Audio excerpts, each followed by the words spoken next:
ایک عربی کو کہا گیا کہ تم مر جاؤ گے۔ اس نے کہا پھر کہاں جائیں گے؟ کہا گیا کہ اللہ کے پاس۔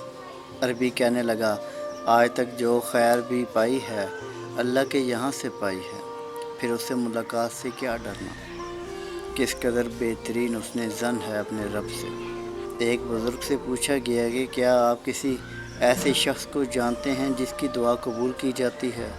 بزرگ نے کہا نہیں، مگر میں اس کو جانتا ہوں جو دعائیں قبول کرتا ہے۔ بہترین اس نے ظن ہے۔ ابن عباس رضی اللہ تعالیٰ عنہ سے ایک بدھو نے پوچھا کہ حساب کون لے گا؟ آپ نے فرمایا کہ اللہ۔ رب کعبہ کی قسم، پھر تو ہم نجات پا جائیں گے۔ بدھو نے خوشی سے کہا بہترین اس نے ظن ہے اپنے رب سے۔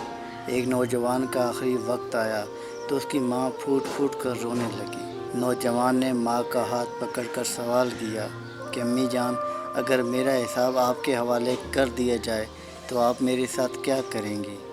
ماں نے کہا میں تجھ پر رحم کرتے ہوئے معاف کر دوں گی۔ اماں جان، اللہ پاک آپ سے بڑھ کر رحیم ہے، پھر اس کے پاس بھیجتے ہوئے یہ رونا کیسا؟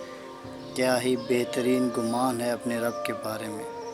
اللہ پاک نے حشر کی منظر کشی کرتے ہوئے فرمایا ہے، ترجمہ بیان کر رہا ہوں، اور اس دن آوازیں دب جائیں گی رحمان کے سامنے۔